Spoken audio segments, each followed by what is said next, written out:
Hi friends, welcome to sports Fortuner YouTube channel. Friends, ఈ వీడియోలో మనం డిస్కస్ చేయబోయే విషయం ఏంటంటే కొన్ని ఇంట్రెస్టింగ్ ఐపీఎల్ అప్డేట్స్ అయితే ఉన్నాయి. దాని గురించి అయితే ఈ వీడియోలో చూద్దాం. ఫ్రెండ్స్, మన ఛానల్లో ఐపీఎల్ పై వచ్చే ఫాస్ట్ అప్డేట్స్ ఏవి మిస్ అవ్వకుండా ఉండాలంటే ఇప్పుడే మన యూట్యూబ్ ఛానల్ అయితే సబ్స్క్రైబ్ చేసుకోండి. పక్కనే ఉన్న బెల్ ఐకాన్ అయితే క్లిక్ చేయండి. మరెందుకు లేట్ ఫ్రెండ్స్, ఈ వీడియోలోకి అయితే వెళ్ళిపోదాం. ఫస్ట్ అప్డేట్ కేకేఆర్ టీం నుంచి. కేకేఆర్ టీం రాబోయే సీజన్ కోసం వాళ్ళ టీం కెప్టెన్గా సూర్యకుమార్ యాదవ్ను చేయాలని వాళ్ళైతే డిసైడ్ అయ్యారంట. దీనికోసం ముంబైతో వాళ్ళు ట్రేడ్ ఆఫర్ అయితే చేశారు. కేకేఆర్ టీం కెప్టెన్ అయిన శ్రేయస్ అయ్యర్ని ముంబై టీంకి ఇచ్చేసి ముంబై టీంలో ఉన్న సూర్యకుమార్ యాదవ్ని కేకేఆర్ టీంలోకి తెచ్చుకోవడానికి ప్రయత్నాలు అయితే చేస్తున్నారు. మరి ఆల్రెడీ కేకేఆర్ టీం మేనేజ్మెంట్ అయితే సూర్యకుమార్ యాదవ్ను సంప్రదించినట్లుగా కొంచెం టాక్ అయితే నడుస్తుంది. బట్ దీని మీద అటు కేకేఆర్ టీం వర్గాల నుంచి కానీ ముంబై టీం వర్గాల నుంచి కానీ కన్ఫర్మ్ న్యూస్ అయితే బయటకు అయితే రాలేదు. స్పోర్ట్స్ జర్నలిస్ట్ అయిన రోహిత్ జోగ్లాన్ అయితే ఈ విషయంపై యూట్యూబ్లో అయితే ఒక వీడియో అయితే చేశారు. మరి ప్రస్తుతం దీని మీదే వివిధ జాతీయ మీడియాలో అయితే ఆర్టికల్స్ అయితే వస్తున్నాయి. సూర్యకుమార్ యాదవ్ కోసం అయితే కేకేఆర్ టీం మేనేజ్మెంట్ అయితే అప్రోచ్ అయితే అవ్వచ్చు. ఎందుకంటే ఇప్పుడు టీమిండియా కెప్టెన్గా ఉన్నాడు, T20లో నెంబర్ 1 బ్యాటర్గా ఉన్నాడు. కాబట్టి సూర్యకుమార్ యాదవ్ టీంలోకి వస్తే టీం మరింత స్ట్రాంగ్ అయితే అవుతుంది. సూర్య కూడా ఒకప్పటి కేకేఆర్ టీం ఫార్మర్ ప్లేయర్. మరి తను ముంబై టీంలోకి వచ్చే ముందు వరకు కూడా కేకేఆర్ టీం తరపున ఆడాడు. అక్కడ కేకేఆర్ టీం మేనేజ్మెంట్తో సూర్యకి మంచి గుడ్ రిలేషన్షిప్ ఉంది. కాబట్టి ఒకవేళ సూర్యకి నచ్చితే ఈ ట్రేడ్ ఆఫర్ని అయితే తను యాక్సెప్ట్ చేయొచ్చు. ఎలాగో సూర్య మరి ముంబై టీం నుంచి బయటకు రావాలని డిసైడ్ అయ్యాడు. సూర్య కోసం ఒక్క కేకేఆర్ టీమే కాదు, అటు చాలా టీమ్స్ అయితే ఆఫర్ అయితే చేస్తున్నాయి. 10 ఏళ్ల తర్వాత కేకేఆర్ టీంకి కప్పు గెలిపించిన శ్రేయస్ అయ్యర్ని వదులుకోవడం మాత్రం కేకేఆర్ టీం చేస్తున్న ఒక ఫూలిష్ డెసిషన్ అనే చెప్పుకోవాలి. బట్ దీని మీద ఒక స్పష్టమైన క్లారిటీ లేదు. కాబట్టి మనం ఇప్పుడే ఏది డిసైడ్ అవ్వడానికి అయితే లేదు. కాసిన రోజులు వెయిట్ చేస్తే దీని మీద ఒక క్లారిటీ అయితే వస్తుంది. Second update hitman Rohit Sharma కోసం.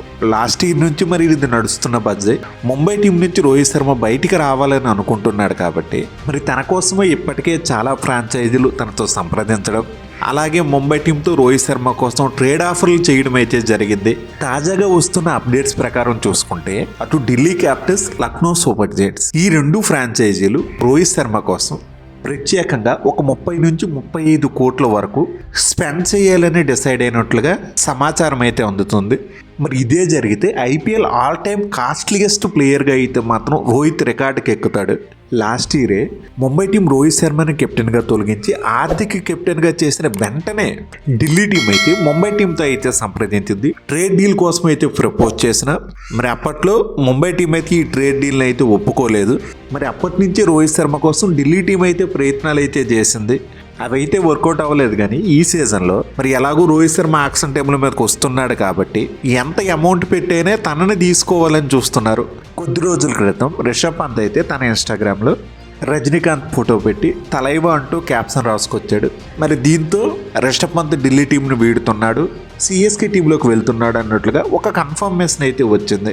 ఢిల్లీ టీం మేనేజ్మెంట్ కూడా రిషబ్ పంత్ విషయంలో అసంతృప్తితో ఉంది. కాబట్టి రోహిత్ శర్మని ఈసారి యాక్షన్ టేబుల్ మీద ఎంత ప్రైజ్ అయినా పెట్టి తీసుకోవడానికి అయితే సిద్ధంగా ఉన్నారు. థర్డ్ అప్డేట్ తలా మహేంద్ర సింగ్ ధోని నెక్స్ట్ సీజన్లో అన్క్యాప్డ్ ప్లేయర్గా వస్తాడన్న న్యూస్ అయితే చాలా రోజులు బట్టి అయితే ఉంది. రాబోయే సీజన్లో ధోని కోసం బీసీసీఐ అయితే 2021 వరకు ఉన్న రూల్లో కొన్ని చేంజెస్ చేసి ఫ్రెష్గా మళ్ళీ తెస్తున్నట్లుగా అయితే సమాచారం అయితే ఉంది. రాబోయే సీజన్లో ధోని ఒక అన్క్యాప్డ్ ప్లేయర్గా వస్తే మాత్రం తన శాలరీలో చాలా వరకు భారీగా అయితే తగ్గిపోబోతుంది. గతంలో కూడా ఇలాగే ధోని టీం కోసం అయితే తన శాలరీ విషయంలో అయితే సాక్రిఫైస్ అయితే చేశాడు.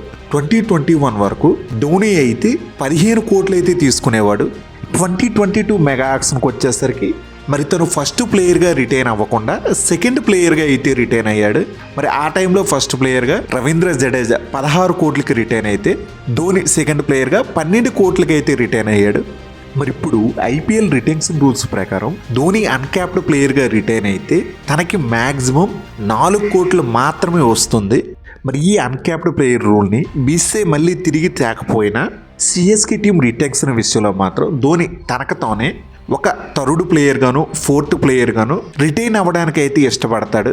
మరి అలా ఈ సీజన్ బట్టి చూసుకున్నా నెక్స్ట్ సీజన్లో ధోనికి వచ్చేది మాత్రం చాలా తక్కువ అమౌంటే. యాక్చువల్గా రిటెన్షన్లో కెప్టెన్ రుతురాజ్ గైక్వాడ్, జడేజా లాంటి ప్లేయర్స్ ఉన్నా ధోనికి నెంబర్ 1 రిటెన్షన్ అయితే దొక్కుతుంది.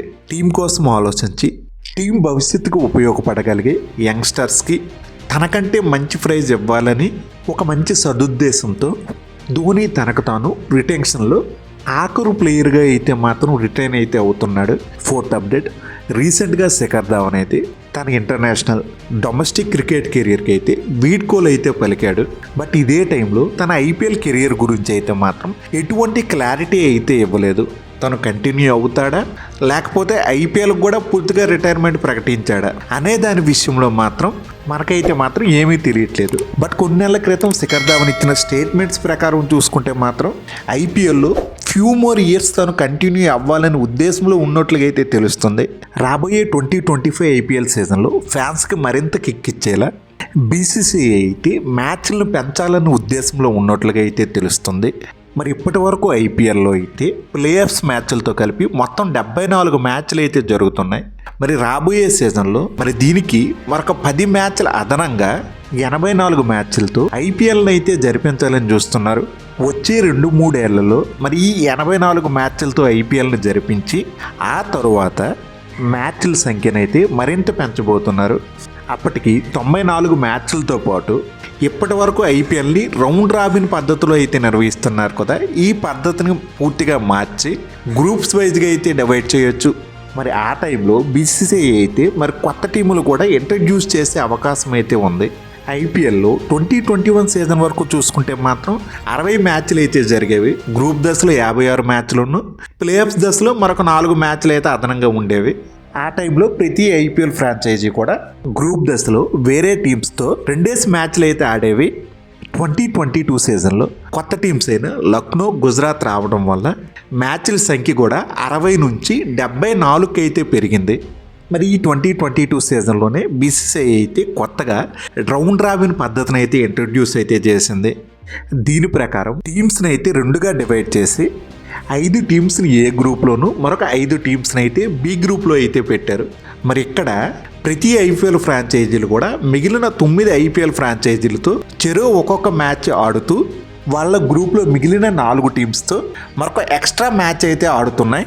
మరి ప్రస్తుతం ఈ మ్యాచ్ల పెంపు విషయంలో మాత్రం బీసీసీఐ అయితే ఐపీఎల్ ఫ్రాంచైజీలతో అయితే చర్చలు అయితే చేస్తుంది. మరి ఈ మ్యాచ్ల పెంపు విషయంలో త్వరలో ఒక అఫీషియల్ అనౌన్స్మెంట్ వచ్చే అవకాశాలు అయితే ఉన్నాయి. మరి ఇది ఫ్రెండ్స్ ఐపీఎల్ లేటెస్ట్ అప్డేట్స్ గురించి ఉన్న వీడియో. ఫ్రెండ్స్, ఈ వీడియో మీకు బాగా నచ్చినట్లయితే లైక్ చేయడం మాత్రం మర్చిపోవద్దు ఫ్రెండ్స్. మరి మన ఛానల్లో ఐపీఎల్పై వచ్చే రెగ్యులర్ అప్డేట్స్ ఏవి మిస్ అవ్వకుండా ఉండాలంటే ఇప్పుడే మన యూట్యూబ్ ఛానల్ అయితే సబ్స్క్రైబ్ చేసుకోండి. పక్కనే ఉన్న బెల్ ఐకాన్ అయితే క్లిక్ చేయండి. నేను మిమ్మల్ని మరో ఇంట్రెస్టింగ్ వీడియోతో మళ్ళీ కలుస్తా.